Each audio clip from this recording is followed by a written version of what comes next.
어느 초등학교에 얼굴이 까만 아이가 있었습니다. 그 아이에게는 까만 얼굴이 고민이었습니다. 어느 날 그 반에서 얼굴이 제일 하얀 친구가 다가오더니 이렇게 말했습니다. 이것은 비밀인데 너에게만 알려줄게. 표백제를 물에 타 얼굴을 씻으면 깨끗하게 된단다. 어우, 충격적이었습니다. 얼굴이 하얘진다고 하니까 이제 다급하게 방과 후에 지붕을 뛰어가 표백제를 물에 풀어 얼굴을 씻었습니다. 그리고 거울 앞에 섰습니다. 그러나 거울을 쳐다보는 순간 기절할 뻔했습니다. 아이의 얼굴이 더 까맣게 되었습니다. 당황하여 표백제 광고 문구를 보았더니 다음과 같이 써 있었습니다. 하얀 옷은 더 하얗게, 색깔 있는 옷은 더 선명하게 라고 쓰여 있었다는 것이죠. 이와 같이 사단은 우리들에게 속삭인다는 것입니다.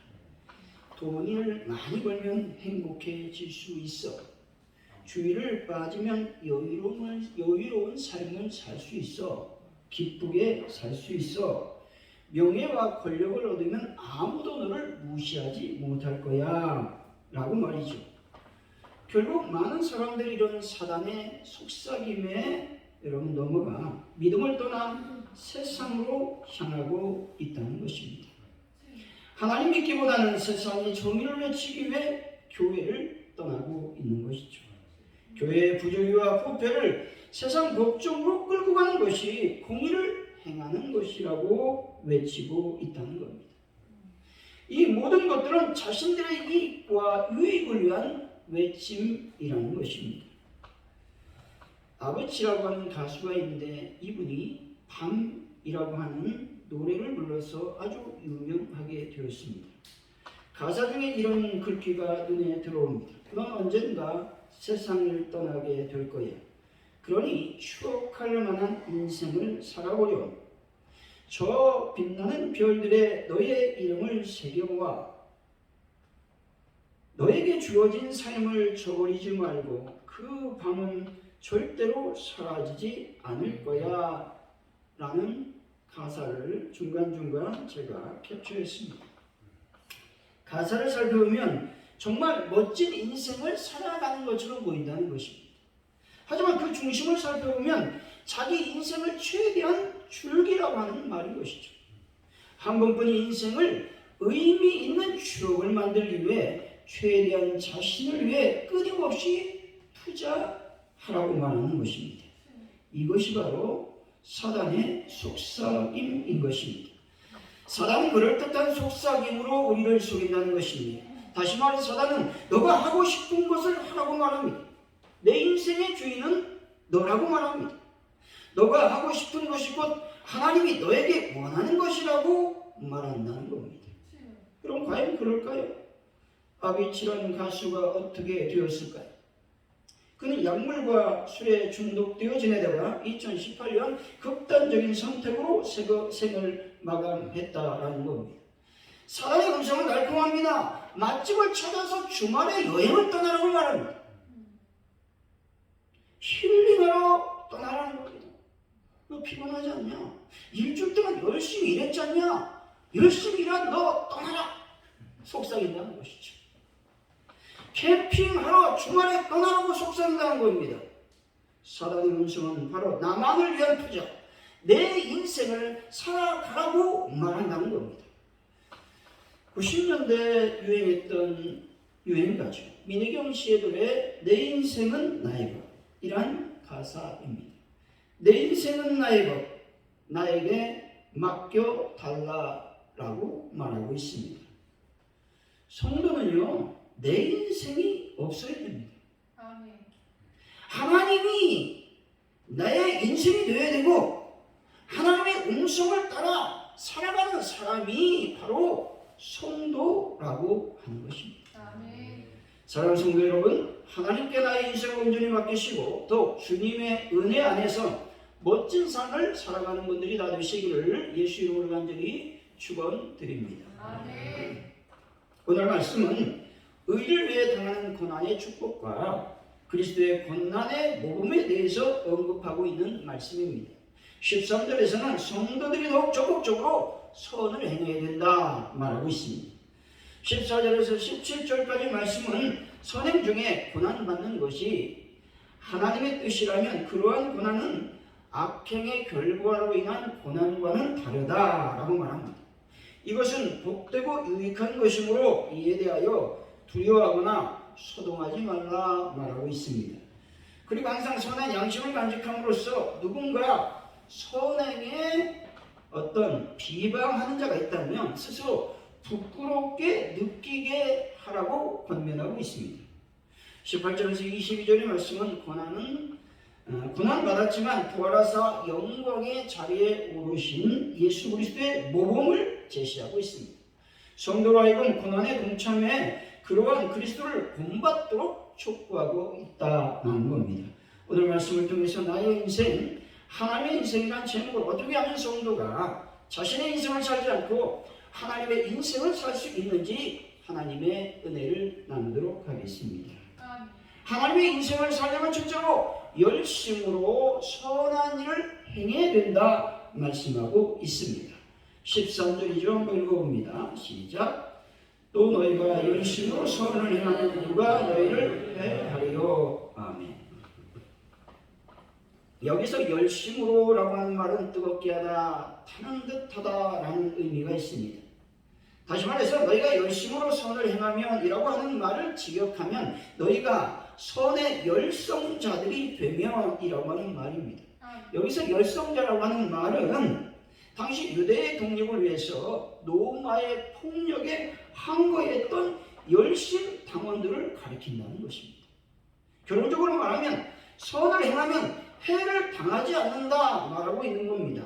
이 말은 해를 당하지 않는다라고 하는 말이 아니라 선행을 전심으로 실천하는 자들은 그 누구도 해칠 수 없다라는 말입니다. 다시 말해서 하나님을 의지해 선을 행함에 있어 마지못하는 것이 아니라 당시 열심 당원들이 그러했듯이 생명을 걸고 열심으로 실천하는 자들은 그 누구도 어떤 사람으로부터 해를 받지 않는다라는 말씀입니다. 해를 당하지 않는다라는 말은 세상적인 어떤 해를 당하지 않는다라는 말이 아니라 영적인 해를 당하지 않는다라는 말입니다. 다시 말해서 성도는 비록 이 세상에서 선을 행하다가 박해와 시련을 당할 수 있지만 결코 구원을 잃는 해를 당하지 않을 것이다 라고 하는 말입니다. 구원을 잃지 않을 것이다 라는 말씀이라고 하는 것입니다. 여러분 열심으로 여러분 선행을 하는 분들이 되시기를 바랍니다. 좀 오래된 얘기지만 노량진 수산시장의 명물인 젓갈 할머니라고 여러분이 들어보신 적이 있으십니까? 이분은 유양선 여사신데 젓갈 장사를 시작해서 30년이 훌쩍 넘는 그녀는 시장 상인들뿐만 아니라 손님들 사이에서도 몰라보는 이가 없을 정도로 유명한 인사였습니다. 그 이유는 30년 가까이 꾸준히 기부를 해온 사실이 여러 해 전부터 매스컴을 통해서 알려졌기 때문에 그렇다는 것이죠. 형편이 어려운 시절엔 생필품과 책을 가난한 시골 학교나 어려운 아이들에게 지원했습니다. 점차 재산이 불어나고 장사가 잘 되니까 이거는 1998년 이제 장학사업 쪽으로 눈길을 돌리게 됩니다. 그래서 한서대학교에 10억 원의 상당의 부동산을 기부하게 됩니다. 제주도에 사는 1천억 상당의 땅도 대학 재단에 쾌척을 했다는 겁니다. 자신이 가진 모든 것을 장학 사업을 위해서 또 어려운 이웃들에게 이제 책을 보내는 그 일에 모든 재물을 쏟아 부었다는 겁니다. 이분은 용남매 중 넷째로 태어났습니다. 아버지는 늘 얘기합니다. 여자가 배워서 뭐하냐? 너는 학교 가면 안 된다 라고 해서 초등학교도 나오지 못해서 글을 읽을 수 없다는 겁니다. 못 배운 것이 서러워 젓갈 장사로 모은 돈을 아이들의 어떤 책과 또 장학사업을 했다라는 것입니다. 할머니의 재산 공록 이유가 무엇일까요? 책을 보내줘서 고맙습니다 라고 한 어린아이의 그 편지 한 통이라고 하는 겁니다. 자신의 것을 남에게 나눠주는 것은 쉬운 일이 아닙니다. 왜냐하면 사람들은 늘 자기만 생각하는 욕심이 있기 때문에 그렇다는 것이죠. 이런 욕심은 위험 많은 세상을 살아가면서 사람이나 재물, 권력 등 이 땅의 것들로 울타리를 삼으려고 하기 때문에 그렇다는 것이죠. 야고보서 4장 17절의 말씀이죠. 그러므로 사람이 선을 행할 줄 알고도 행하지 아니하면 죄니라 말씀합니다. 어떤 일이 선한 줄 알고 또 그것이 하나님의 뜻에 합당한 줄 알면서 고의적으로 거역하면 죄가 된다라고 하는 의미인 것이죠. 그렇다면 선은 과연 무엇일까요? 하이델베르크 요리문답 91문항에 보면 먼저 선은 하나님의 율법과 영광을 위하여 행하는 것만이 선행이라고 말하고 있습니다. 다시 말해서 우리 자신의 생각이나 사람의 계명을 근거한 것은 선행이 아니라고 하는 말씀이죠. 그러므로 우리가 행하는 모든 일에서 하나님을 영화롭게 하고자 하는 동기와 목적을 가질 때 비로소 선행이 된다라는 말씀인 것입니다. 시편 37편 3절이죠. 여호와를 의뢰하고 선을 행하라. 땅에 머무는 동안 그의 성실을 먹을거리로 삼을지어다 말씀합니다. 하나님 믿고 의뢰하며 삶을 살아가면서 해야 되는 일은 무엇이냐? 선행을 해야 된다 말씀합니다.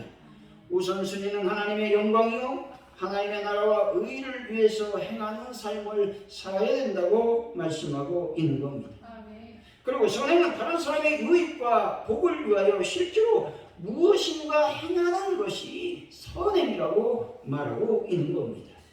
진정으로 성령님의 인도를 따라 믿음으로 살아가는 사람들은 다른 사람의 유익을 위해서 살아야 되고 교회의 덕을 위한 삶을 살아야 된다라는 것입니다. 다른 이들의 신앙적 유익과 교회의 덕을 생각하지 않는 사람은 선을 행하는 사람이 아니라고 말씀하고 있죠. 갈라디아서 6장 9절에서 10절 말씀입니다. 우리가 선을 행하되 낙심하지 말지니 피곤하지 아니하면 때가 이름에 거두리라. 그러므로 우리는 기회 있는 대로 모든 이에게 착한 일을 하되 더욱 믿음의 가정들에게 할지니라 말씀합니다. 선을 행하게 되면 때때로 낙심하고 피곤할 때가 찾아온다는 겁니다. 왜? 많은 사람들이 알아주지 않기 때문에 그렇고 그 선을 곡해해서 비방하기 때문에 그렇다는 겁니다. 그럴 때 선행을 중단하지 말라는 겁니다. 계속하라고 성경은 권면하고 있습니다. 그렇게 되면 때가 될 때에 선행의 열매가 맺힌다라고 하는 겁니다. 그리고 선행을 행할 때 한 번만 하지 말고 기회가 주어지는 대로 여러분 선행을 해야 된다 말씀합니다. 기회 있는 대로 착한 일을 하는 분들이 되시기를 바랍니다. 우리 17절이죠. 한번 읽어봅니다. 시작. 선을 행함으로 고난받는 것이 하나님의 뜻일텐데 악을 행함으로 고난받는 것보다 나으니라. 아멘. 17절은 선을 행함과 악을 행하는 것에 대해서 대주적으로 설명하고 있습니다. 선을 행하든 악을 행하든 고난을 받을 수 있다는 겁니다. 그런데 선을 행함으로 고난받는 것은 자신들의 잘못으로 고난받는 것이 아니기 때문에 그 고난을 통해서 하나님의 섭리가 드러나게 된다라고 말씀하고 있죠. 선을 행하는 자들이 당하는 고난은 부끄러움이 없다는 겁니다. 또한 그 고난을 통해서 하나님은 반드시 역사하신다고 말씀하고 있는 것입니다. 사랑하는 성도 여러분, 착한 일, 즉 선행을 기회 있는 대로 하심으로 하나님의 인생을 살아가서 주님께 칭찬받는 분들이 다 되시기를 예수 이름으로 간절히 축원드립니다. 하나님의 인생을 살리면 둘째로 두려워하지 말라는 겁니다. 14절이죠. 한번 읽어봅니다. 시작. 그러나 의를 위하여 고난받으면 복이 있는 자니 그들이 두려워하는 것을 두려워하지 말며 근심하지 말며. 아멘. 선을 행하다가 고난 받을 수가 있는데 그것이 도리어 복이라고 말씀하고 있는 겁니다. 여기서 그들이 두려워하는 것은 여러분 사람들이 두려워하는 것을 말합니다. 이방인들이 두려워하는 것을 얘기한다는 것이죠. 부자의 그릇이라고 하는 책이 있는데 이 책의 내용에 이런 말이 있습니다. 부자가 가장 두려워하는 것은 무엇일까요? 그것은 돈을 잃는 것이 아닙니다. 부자가 가장 두려워하는 것은 돈이 늘지 않는 리스크랍니다. 일반인들이 상상할 수 없는 거죠. 부자이건 가난한 사람이건 사람들이 두려워하는 것은 실패가 아니라 돈이라고 하는 겁니다.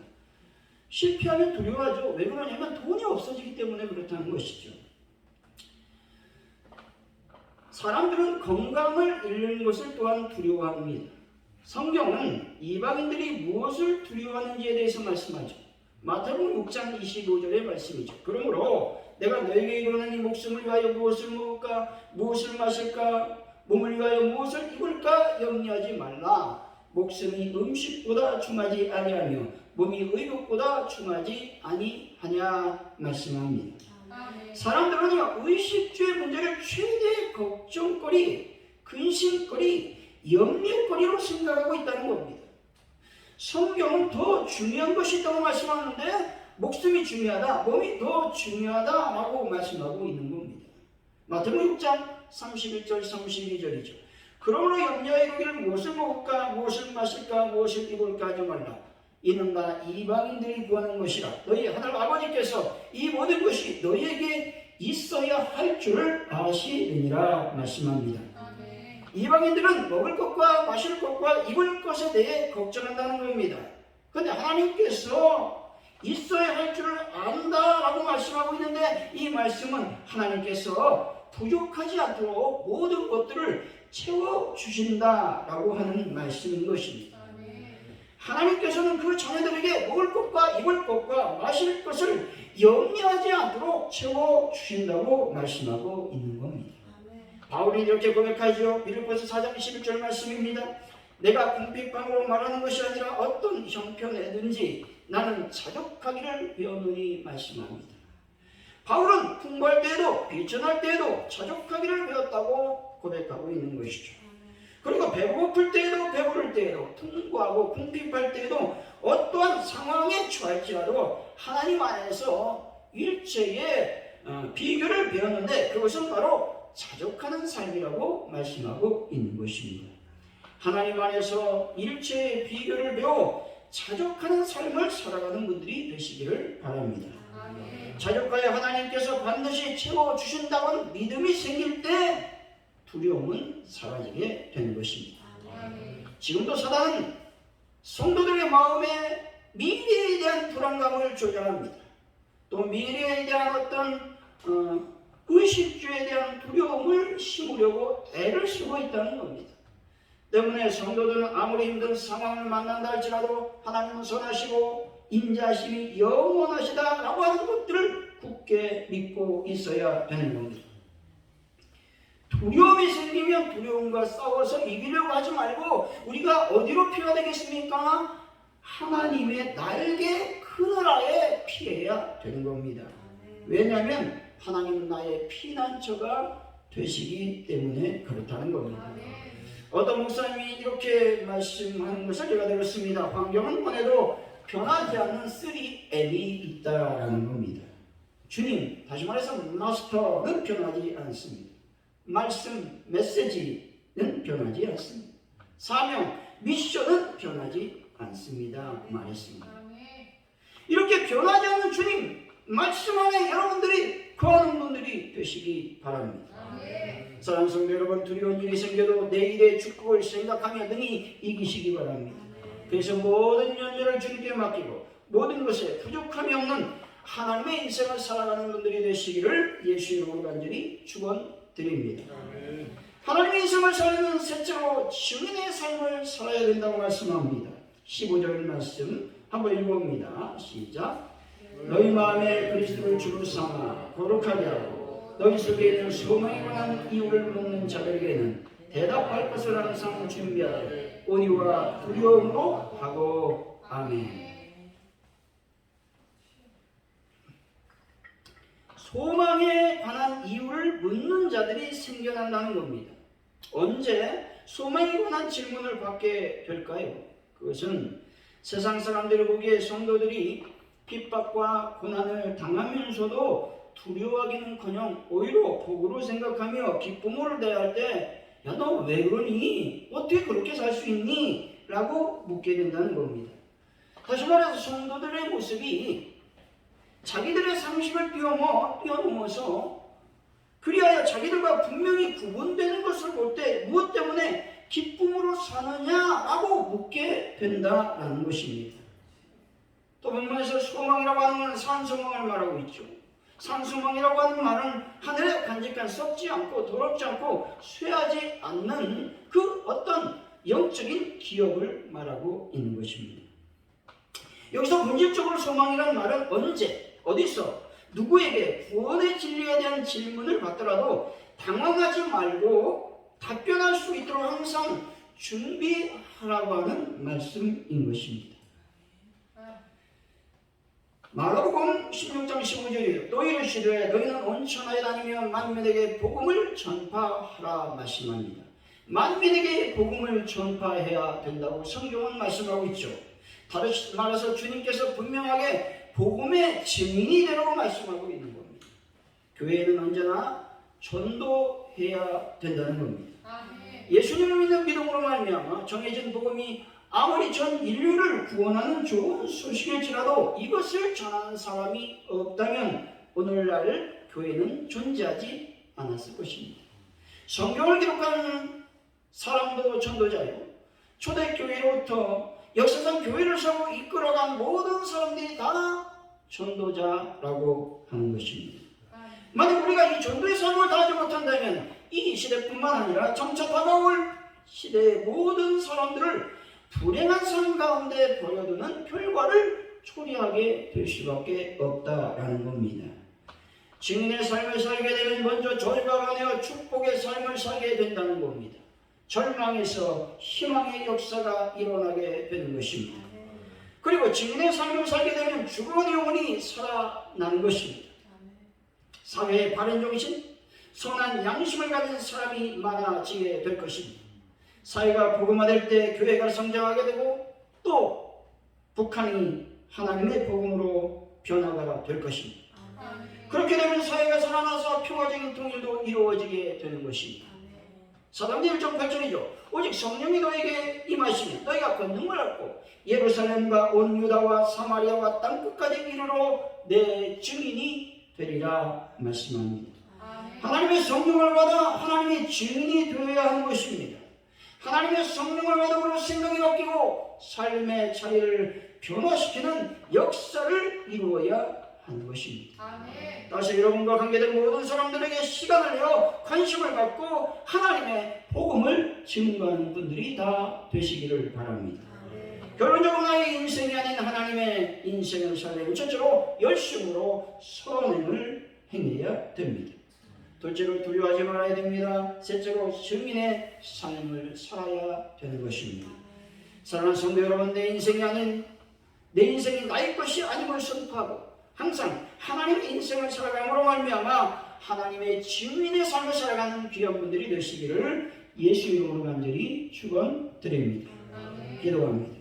할렐루야. 하나님 감사합니다. 오늘도 주님의 귀한 말씀을 들었습니다. 저희들 내 인생이 나의 것이 아니라 오직 하나님 것임을 다시 한번 고백하게 하여 주옵소서. 그래서 항상 승리하며 또 주민의 삶을 사는 저희들의 삶이 되게 하여 주옵소서. 예수님의 이름으로 기도하옵나이다. 아멘.